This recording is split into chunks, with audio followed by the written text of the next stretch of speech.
Thursday afternoon, in the guest room of his Aunt Lily's house surrounded by his father's boxes, Daniel found a letter. It wasn't addressed to anyone. It was written on yellow legal pad paper in his father's handwriting, the handwriting of a history teacher, careful and deliberate and slightly formal. It was dated 8 months ago. Daniel, I've been thinking a lot lately about the things I didn't say when I had easier chances to say them. So I'm going to write this down now while I'm feeling clear, and you can decide what to do with it. You are, without question, the thing I am most proud of in my life. Not because of your job or your accomplishments, though those are real and I'm proud of them too, but because of the way you are with Priya and the way you are with Maya and the way you still call me back even when I called at a bad time. You are a good man, you were a good son. I want to tell you something your grandfather told me that I think I forgot for too long. Your time is the only thing you actually own. Everything else, money, things, even people, you're borrowing. But time is yours. The hours are yours. The days are yours. Don't let anyone make you feel that spending them on what matters is an imposition. Give Priya my love. Tell Maya her grandfather thought she was the best dancer he ever saw. Love, Dad. Daniel sat on the floor of the guest room for a long time. He went back to work on Tuesday.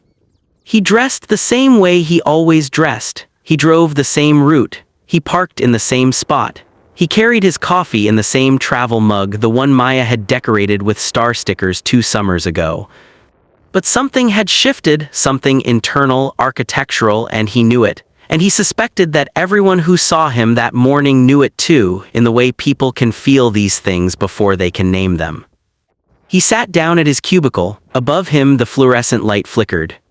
He stood back up, walked to the facilities manager's office on the 2nd floor, a man named Dave who Daniel had never spoken to directly in 9 years, and said, "The light above my cubicle has been flickering for 6 weeks. I've submitted 3 maintenance requests. I need it fixed today." Dave blinked at him. "I'll send someone this afternoon." "Thank you," Daniel said and meant it and left. He went back to his desk. He opened his email. There were 43 messages waiting for him, including 3 from Richard and 1 from HR requesting a meeting to discuss his unauthorized extended leave. He opened Richard's emails first. He read them all the way through this time calmly, the way you read something that has lost its power to frighten you. Richard was displeased. Richard felt that Daniel had shown poor judgment. Richard wanted to discuss moving forward and re-establishing expectations. Daniel drafted his response carefully. He thanked Richard for his patience. He noted that the leave had been taken in full compliance with company bereavement policy and had been supplemented by accrued PTO, both of which were his legal entitlements. He said he was glad to discuss the Meredith account. The presentation he had learned from a colleague had actually gone well in his absence, and looked forward to continuing his contributions to the team. No apologies, he read it once, he sent it. Then he opened the HR email and accepted the meeting. The HR meeting happened 2 days later. The HR representative was a woman named Sandra Park, who Daniel had always found to be fundamentally decent in a role that frequently required the opposite. She sat across from him with a folder open and an expression that was trying to be neutral and not quite getting there. Richard was not in the room. Daniel had wondered whether he would be. Sandra said the meeting was just a check-in. She said the company wanted to make sure Daniel understood the bereavement policy. She said there had been some concern about communication during his absence.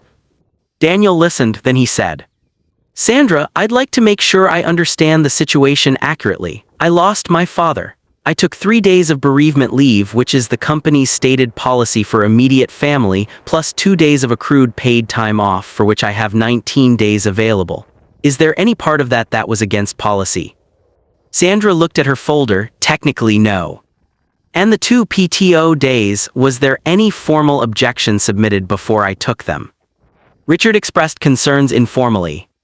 "Was there a formal objection, a written denial?" A pause. "No." "So the leave was compliant." He kept his voice completely even. "I want to name something, Sandra, not as a complaint but as a clarity. I was asked to attend a client presentation on the day before my father's funeral. I'd like that to be part of whatever record this conversation creates." Sandra looked at him for a moment. Something moved behind her eyes, something that wasn't entirely professional neutrality. "I understand," she said quietly. "I'm not trying to make trouble," Daniel said. I want to keep doing good work here. I have 19 years of PTO and I intend to use them in compliance with policy when my family needs me. That's not a threat, that's just who I am now. Sandra nodded slowly. I think that's reasonable, she said. The meeting ended 20 minutes later. Nothing was formally resolved, which meant, in the language of corporate HR, that Daniel had won. In the weeks that followed, things changed, not dramatically, not all at once, but in the way that change happens when the ground has fundamentally shifted. He began leaving at 5:30 every day, not sneaking out, not rushing, just gathering his things at 5:30 and going home to his family the way a man who understands the value of his hours goes home. He began taking his lunch break. He walked around the block when the weather was good. Sometimes he called Priya.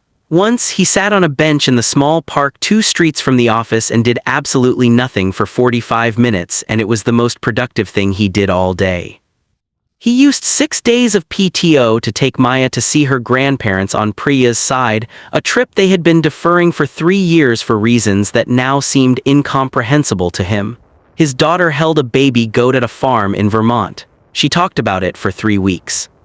He began speaking up in meetings. Not aggressively, he was not building a new identity out of aggression. But when he had something to say, he said it in the full and unhurried sentences it deserved, without preemptively apologizing for taking up air. He told Richard once, calmly and directly, that a decision Richard was making was going to cost them the Hartwell client, and he explained precisely why. Richard was annoyed. The Hartwell client left 2 months later for exactly the reasons Daniel had described. Richard did not apologize, but he began with some regularity, asking for Daniel's read on things before he made decisions. This was its own form of acknowledgement. The flickering light got fixed. It took one afternoon. Daniel stared at the steady, even glow above his desk and felt something almost like fury at how simple it had been. 7 months after his father's funeral, Daniel got a call from a competitor. A recruiter he'd spoken to briefly 2 years earlier, then filed away, then forgotten. They had a senior director position. The compensation was substantially better. The culture, the recruiter said, was one where people actually used their vacation time. He took the meeting. He came home and told Priya about it over dinner after Maya had gone to bed. She listened to the whole thing, then she said, "What do you want to do?" It was, he realized, a question he had stopped knowing how to answer somewhere in the middle of the last 9 years. What do you want? Not what is reasonable to want, not what can you hope for if you're careful and small and grateful enough. What do you want? He thought about his father's letter. Your time is the only thing you actually own. I want to take it, he said. He resigned from Hargrove and Associates on a Thursday morning, giving the full 4 weeks of notice the employee handbook suggested, because Daniel Chen was not a man who burned things on his way out when walking out cleanly would do. Richard seemed genuinely surprised. This also surprised Daniel that after 9 years, Richard had somehow not understood that the relationship was conditional, that Daniel's loyalty had always been a response to circumstances rather than a permanent feature of his character. But then, men like Richard rarely do understand this about the people who work for them. The understanding would require too much acknowledgement of what they've asked those people to carry. On his last day, Sandra from HR stopped by his desk. I hope it goes well, she said, wherever you're going. Thank you, Sandra, he meant it. He packed his things. There was less than he'd expected. 9 years left only a drawer of belongings when the person had been careful not to settle in, and he carried the box out through the lobby and into the late afternoon November sunlight.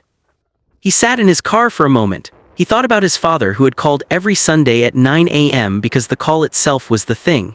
He thought about Maya holding the baby goat. He thought about Priya saying good that morning at the kitchen table, the morning he had decided to stop being the man who apologized twice in an email he wrote on the night his father died.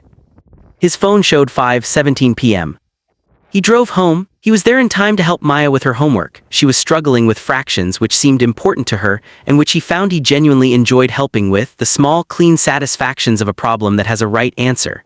He made dinner while Priya changed out of her work clothes. They ate together, all 3 of them at the table, without anyone checking their phone.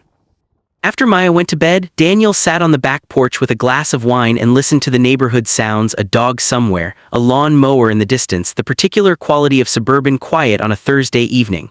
He thought about the 9 years.